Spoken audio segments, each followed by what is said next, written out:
Alright, so good morning, drawing and painting 2. I want to talk to you guys a little bit about 11 different color pencil techniques that you can use. So there's lots of different ways that you can use color pencils other than just shading with them. So I'm going to go through each one, do a quick demo, and then you should have a PowerPoint that goes along with this.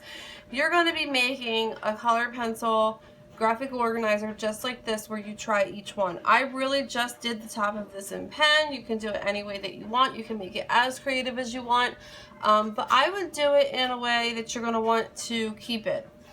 So make it nice. You could do it in your sketchbook if you find that you're going to definitely use your resources there. I've had students do this in their sketchbook so they can refer to it back for assignments and stuff like that. Or you can do it like a poster type like I'm doing. So the different color pencil techniques we have are layering, gradating, burnishing, sgraffito, hatching and cross hatching is considered one. Vertical and diagonal lines are considered another. We have circulism, sorry about that, scumbling, scribbling, stippling, and then we'll talk about the watercolor pencils.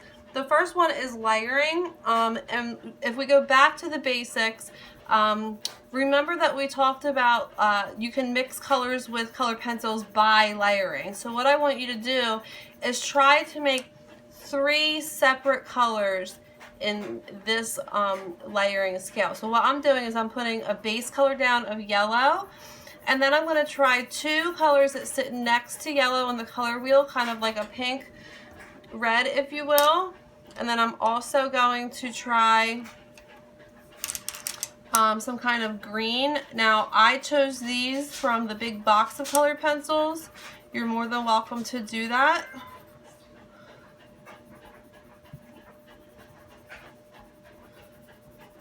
And I want you to go outside of the value scale for each of these so that you kind of get a chance to see what the original color was.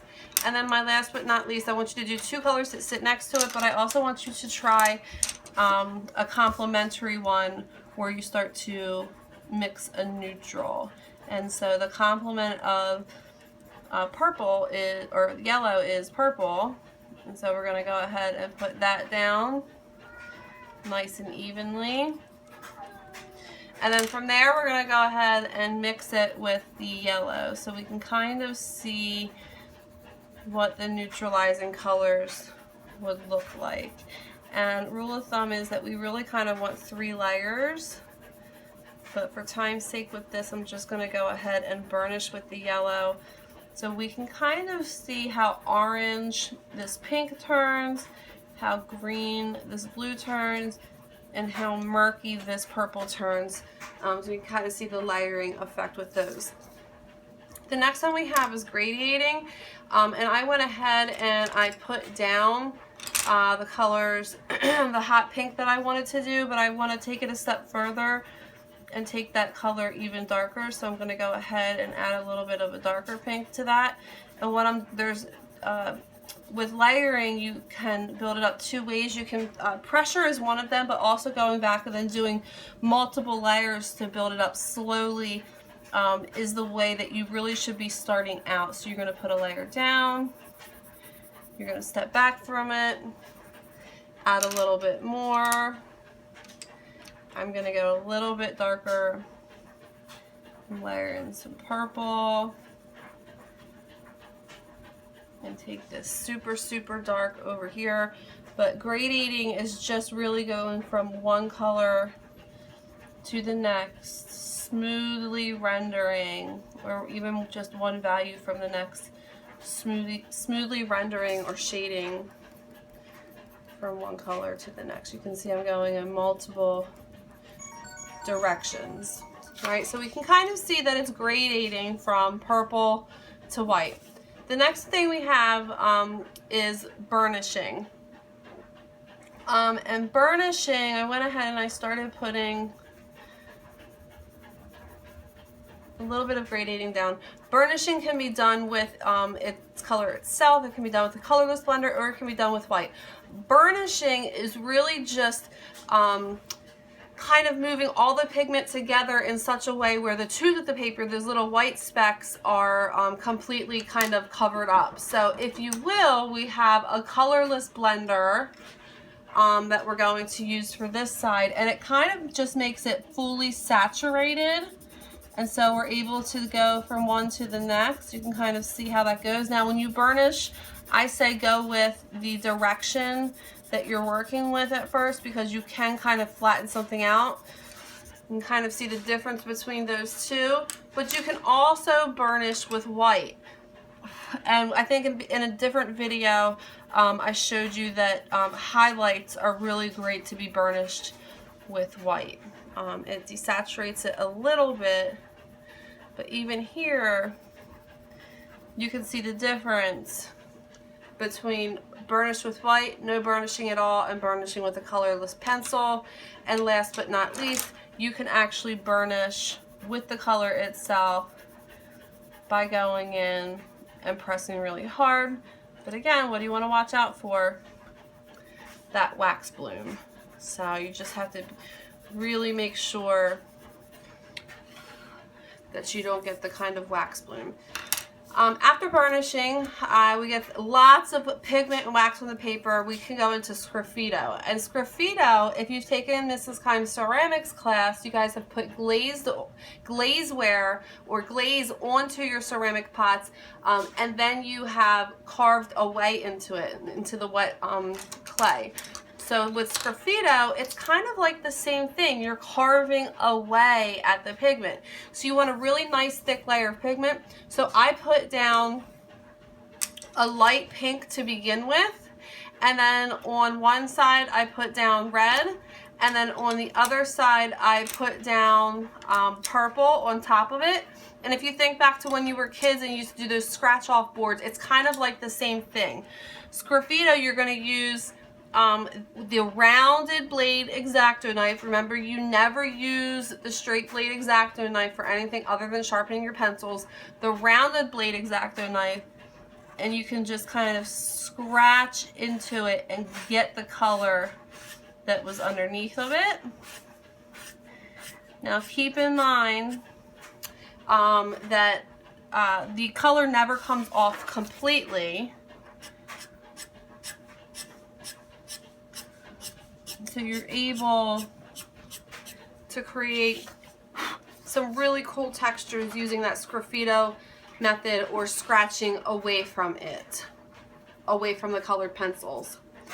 Then we have hatching, in which we kind of just really use lines at a diagonal form, or any kind of lines really. And then we have cross hatching, where we start to cross over one another.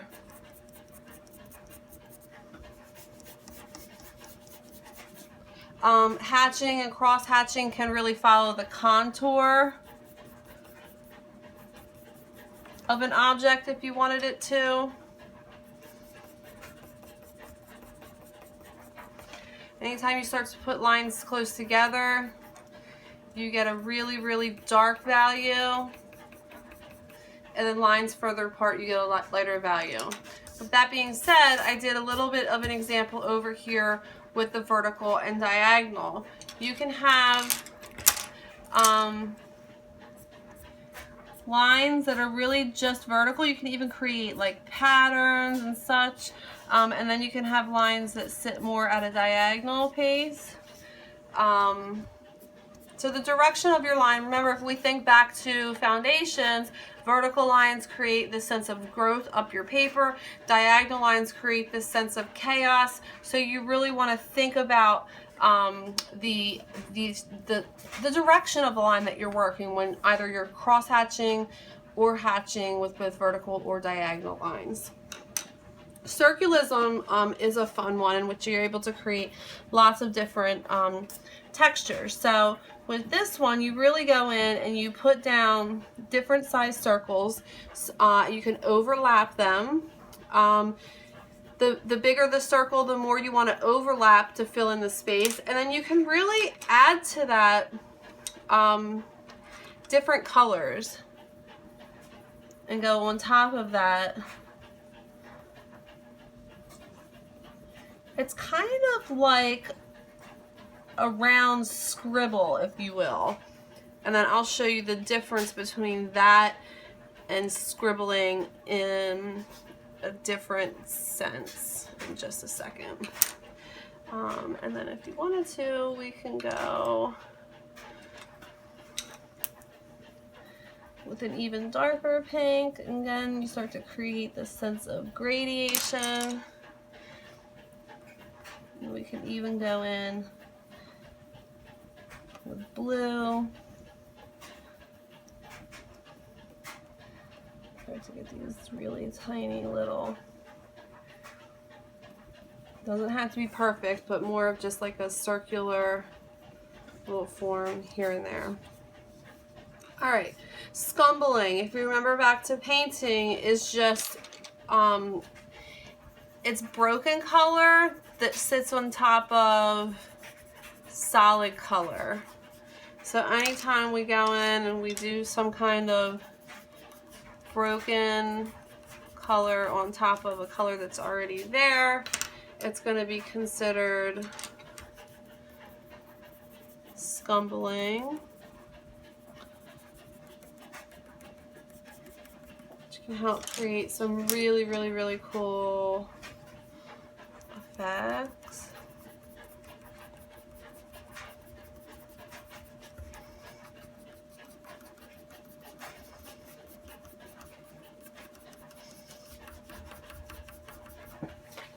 Really cool effects right in there.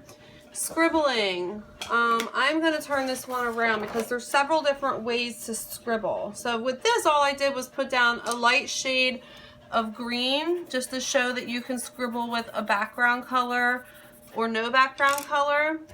And then from there, I just kind of want to show you the difference between types of scribbling. So remember with like grass and stuff, back to drawing and painting one, those scribbling techniques that you learned with the pen and ink project, we can scribble more vertically for different types of grass, if you will. We can scribble more jagged.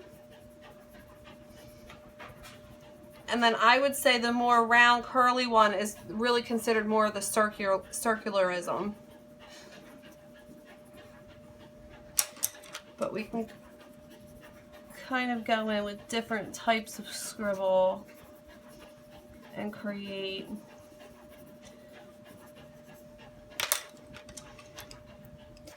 even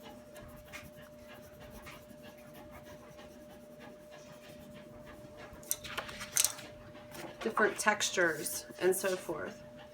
Then we have stippling, and stippling is really just really close dots together. This is very time consuming with color pencils, but it kind of depends on the texture. You have to remember that everything that you do with color pencils or art in general is kind of like a problem-solving issue. You have this texture that you have to recreate or that you're going to create, and you have to figure out how are you going to create that texture. It may be that for that particular spot, that stippling is going to help create that best texture. Maybe it's pebbles on the road. Maybe it's some value in a cloud. You have to start to think about how you're going to create that texture, and just remember that stipples far apart are going to give you really, really light values, and then as you come together, those stipples can get larger and closer together to give you a darker value. Alright, last but not least is watercolor. There's lots of different watercolor pencils back there. I went ahead and already put down green and yellow. I'm just going to go through and put a little bit of a darker green down over here. Once you put it down, then you can go ahead and take a brush. Now, watercolor brushes have that soft kind of hair, right? Soaks up the color. But acrylic brushes have a harder brush, so you're able to kind of move that wax and pigment across. It really depends on what you want to do that kind of dictates the texture that you're going for, that kind of helps dictate what kind of brush you want to use for this. So you just kind of put it down. You can brush the texture completely away if you want to, or you can leave some of that texture there as well. That'll be completely up to you. So here are the different color pencil techniques. I would love for you to try each one of them. In the next video, I will be showing you how to start your very first picture or drawing of an apple and how to choose your colors. Everyone has their own methods. I'm going to teach you mine. Until then, have fun doing this, guys.